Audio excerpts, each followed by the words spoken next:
Salam hörmətli izləyicilər. Bildiyiniz kimi dövlət rəhbərlərinə qarşı sui-qəsdlər həmişə olubdur. Belə sui-qəsdlərdən biri də Adolf Hitlerə qarşı həyata keçirilmiş sui-qəsdlərdir. Hitlerə qarşı həm təkbaşına sui-qəsdlər planı hazırlanmış, həm də qruplar şəklində həyata keçirilməyə cəhd olunmuşdur.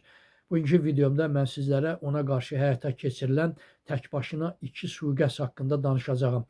Birinci sui-qəsd İsveçrəli Moris Bavo tərəfindən həyata keçirilməyə cəhd edilmiş. Belə ki, Hitler deməli daim ictimai tədbirlərdə çıxış eləyirdi.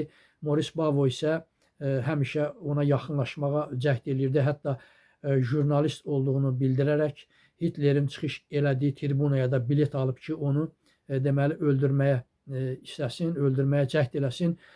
Lakin əlverişli şərait olmadığı üçün, yəni atəş açmağa yaxşı şərait əldə edə bilmədiyi üçün həmin deməli sui-qəsdlər baş tutmayıb və Moris Bavo isə deməli Gestapo tərəfindən tutularaq edam olunmuşdur.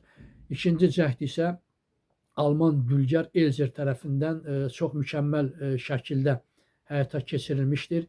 Belə ki, Alman Elzer deməli dinamit əldə eləmək üçün daş karxanasına deməli işə düzəlir.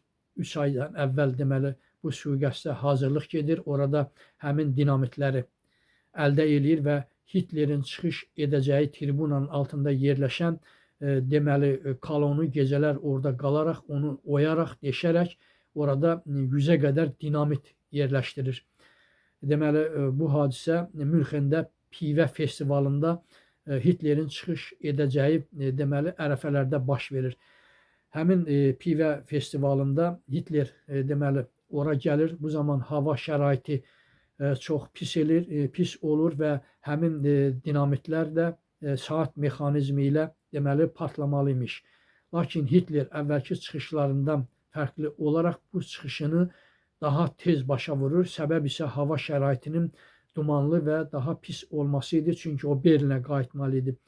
Ona görə də o qatarla Berlinə qayıdır və saat mexanizmi ilə quraşdırılmış dinamitin işə düşməsindən əvvəl oranı tərk edir və beləliklə də onun bəxti gətirir. Deməli, sui-qəsd baş tutmur və 5 ildən sonra həmin dülgər də müəyyən olunaraq deməli edam olunur. Çox sağ olun, kanalıma abunə olmağı unutmayın.